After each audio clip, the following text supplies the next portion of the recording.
Muchos escépticos me dicen constantemente que no hay ninguna enseñanza de la Trinidad en el Nuevo Testamento. Como cristiano, cuando escucho esto, simplemente pongo mis ojos en blanco. Decir que la Trinidad no está en la Biblia es como decir que tu carro no tiene motor. Solo ábrelo y lo verás allí.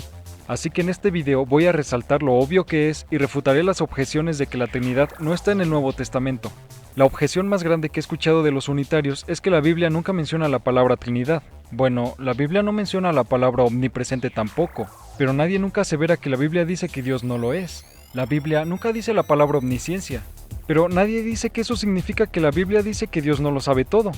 La Biblia nunca menciona la palabra unitario, pero eso ciertamente no detiene a los escépticos de pensar que Dios es un ser unitario. Estas palabras fueron hechas en una fecha tardía para describir un concepto en la Biblia. Del mismo modo, solo porque la palabra Trinidad no se encuentra en la Biblia, no significa que no está en la enseñanza de ella. Hay un claro entendimiento de un Dios que es tres personas distintas a través del Nuevo Testamento. La mayoría de los escépticos simplemente citan versos individuales para afirmar que Dios no es una Trinidad. Lo cierto es que hay lugares donde las tres personas son mencionadas juntas y son distintas entre sí.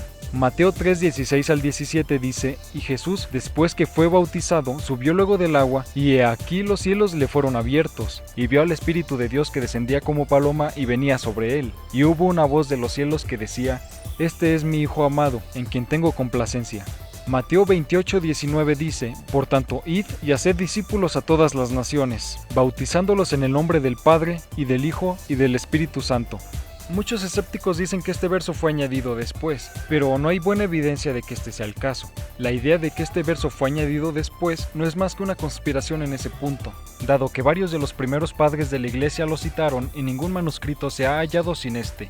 Continuando también vemos la Trinidad en Tito 3:4 al 6. Pero cuando se manifestó la bondad de Dios nuestro Salvador y su amor para con los hombres, nos salvó, no por obras de justicia que nosotros hubiéramos hecho, sino por su misericordia, por el lavamiento de la regeneración y por la renovación en el Espíritu Santo, el cual derramó en nosotros abundantemente por Jesucristo nuestro Salvador.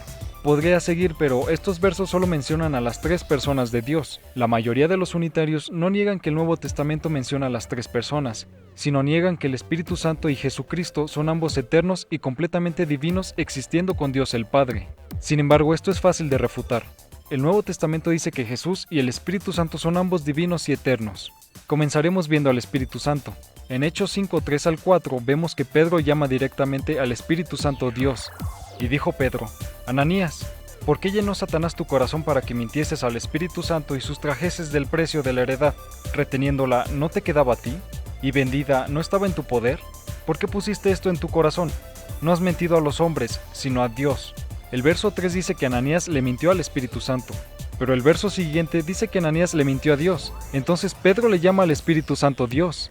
En otros pasajes vemos los atributos de Dios aplicados al Espíritu Santo. Hebreos 9:14 dice que el Espíritu Santo es eterno. ¿Cuánto más la sangre de Cristo, el cual mediante el Espíritu eterno se ofreció a sí mismo sin mancha a Dios? Primera de Corintios 2:10 dice que el Espíritu Santo es omnisciente, pero Dios nos las reveló a nosotros por el Espíritu, porque el Espíritu todo lo escudriña, aún lo profundo de Dios. Así que, de acuerdo con las Escrituras, el Espíritu Santo es eterno y es omnisciente. Ahora, algunos escépticos dicen que el Espíritu Santo solo es la fuerza de Dios, pero hay versos donde el Espíritu Santo habla y hace más de lo que una fuerza es capaz. Hechos 13:2 dice que el Espíritu Santo habla y ordena. Ministrando estos al Señor y ayunando, dijo el Espíritu Santo: Apartadme a Bernabé y a Saulo para la obra a la que los he llamado. Pablo dice más tarde en Romanos 8:27 que el Espíritu Santo tiene una mente, así que claramente el Espíritu Santo es más que una fuerza. Tiene atributos de Dios y es llamado directamente Dios. Entonces el Espíritu Santo es Dios, pero distinto del Padre, que también es Dios.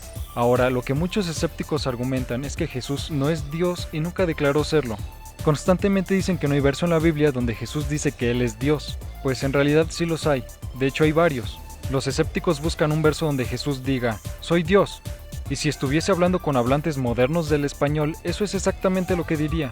Pero él estaba hablando con personas judías antiguas, y si Jesús hubiese dicho, soy Dios, ello no significaría que estaba declarando ser el Dios eterno todopoderoso de los cielos. En Juan 10:30 al 36, Jesús cita el Salmo 82:6 para mostrar que si alguien afirma ser un Dios, no significa definitivamente que se está afirmando ser el Creador eterno. Para los judíos antiguos, si alguno se llamaba a sí mismo con el nombre personal de Dios, estaba cometiendo blasfemia por declarar ser el Señor, y eso es exactamente lo que vemos. En Juan 8:58 Jesús dice: de cierto os digo, antes que Abraham fuese, yo soy. Jesús dice que Él es yo soy, lo que indica una correlación con Éxodo 3:14, cuando Dios le dijo a Moisés que Él era yo soy el que soy. Muchos escépticos dicen que no hay correlación y que Jesús solamente estaba diciendo que Él existía antes de Abraham, pero eso no es lo que el verso dice. Jesús usa esta frase para contrastar entre el comienzo de Abraham con su propia falta de comienzo. En otras palabras, Jesús no era como Abraham, traído a existencia, sino que Cristo simplemente es siempre, y tiene una existencia continua presente. Esto se ve más claro en las palabras griegas usadas, genestai y eimi. Robert M. Bowman Jr. dice: el auristo genestai, venir a existencia, usado para Abraham, es contrastado con el presente eimi, el cual puede expresar duración hasta el presente. Yo he sido y aún soy, también como el presente simple yo soy. Jesús declara que su modo de existencia trasciende el tiempo, como la de Dios, y su yo soy es entendido por los judíos como una declaración de igualdad con Dios. Si Jesús estaba diciendo simplemente que existía antes de Abraham, hubiese dicho ego y barco. Al decir ego eimi, estaba diciendo que él simplemente existía sin un comienzo pasado, a diferencia de Abraham, que tuvo comienzo. Esto es por lo que los judíos querían apedrearle en el verso siguiente, porque Jesús dijo que él era el Señor. Ahora, este no es el único lugar donde vemos a Jesús declarando ser yo soy. Hay otras instancias en el libro de Juan. Jesús también declara ser Dios en los otros evangelios. Aunque no se aparente en el español, en griego Jesús hace la declaración de ser el gran yo soy también. Cuando Jesús caminó sobre el agua en Mateo 14:27 dice: pero enseguida Jesús les habló diciendo: tened ánimo, yo soy, no temáis. En estos tres pasajes en el griego Jesús dice ego eimi, yo soy. El verso en griego dice tened ánimo, yo soy, no temáis. Así que tenemos varios versos donde Jesús declara ser el Dios eterno. Pero también Jesús constantemente se refería a sí mismo como el Hijo del Hombre. Algunos escépticos dirán que este es Jesús afirmando su humanidad al llamarse a sí mismo un Hijo del Hombre. Pero en realidad lo opuesto es verdad. En Daniel 7, una figura divina conocida como el Hijo del Hombre se dice que tiene un dominio eterno y que está sobre las nubes del cielo. Y cuando Jesús fue traído frente al Sanedrín en Marcos 14, Jesús cita Daniel 7 para mostrar que él es la figura divina mencionada. El sumo sacerdote le volvió a preguntar y le dijo: ¿eres tú el Cristo, el Hijo del Bendito? Y Jesús le dijo: yo soy, y veréis al Hijo del Hombre sentado a la diestra del poder de Dios y viniendo en las nubes del cielo. Entonces, cuando Jesús se llamó a sí mismo Hijo del Hombre, en realidad él se estaba refiriendo a sí mismo como la figura divina en Daniel 7. La otra cosa interesante sobre esto es que en el Antiguo Testamento, la acción de montar sobre las nubes es exclusiva de Dios solamente. Así que Jesús no solo está reclamando divinidad, está declarando que hará algo que está reservado solamente para Dios. Jesús también hizo otras cosas que solo Dios puede hacer, como aceptar adoración y perdonar pecados. En Mateo 9:2-6 leemos: y sucedió que le trajeron a un paralítico tendido sobre una cama, y al ver Jesús la fe de ellos, dijo al paralítico: ten ánimo, hijo, tus pecados te son perdonados. Entonces algunos de los escribas decían dentro de sí: este blasfema, y conociendo Jesús los pensamientos de ellos, dijo: ¿por qué pensáis mal en vuestros corazones? Porque, ¿qué es más fácil decir, los pecados te son perdonados, o decir, levántate y anda?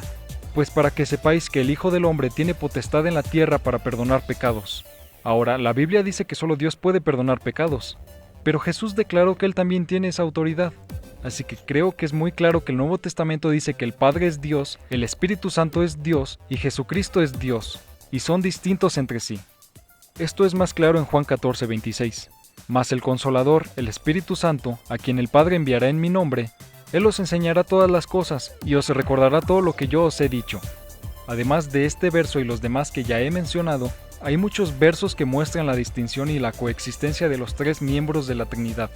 Entonces, no son diferentes modos de un mismo Dios, pero hay algunos escépticos que llevan esta distinción muy lejos para decir que hay tres dioses separados. Pero eso es inconsistente con el resto del Nuevo Testamento que dice que solo hay un Dios, no tres. Aún más, vemos a los tres miembros de la Trinidad actuando como uno. En Juan 14:17, Jesús dice que después de que Él se vaya, el Espíritu de verdad vendrá y vivirá en ellos. Pero en el verso 21 dice que Él se manifestará a ellos. Pero después leemos en el verso 23 que es en realidad el Padre el que vendrá con Jesús a vivir en ellos. Así que, ¿quién vendrá a vivir en nosotros? ¿El Espíritu Santo, Jesús o el Padre? Es obvio que los tres actúan como uno y son uno. justo como el Nuevo Testamento nos dice. Como es claramente visto, hay una fuerte enseñanza de la Trinidad en el Nuevo Testamento, y apenas cubrí la evidencia. No mencioné el libro de Apocalipsis, y toqué superficialmente la evidencia en los Evangelios. Entonces, la única manera de negar la Trinidad es negando el Nuevo Testamento, porque es obviamente clara. Incluso sin mencionar 1 de Juan 5:7, el Nuevo Testamento enseña que Dios es trino en su naturaleza.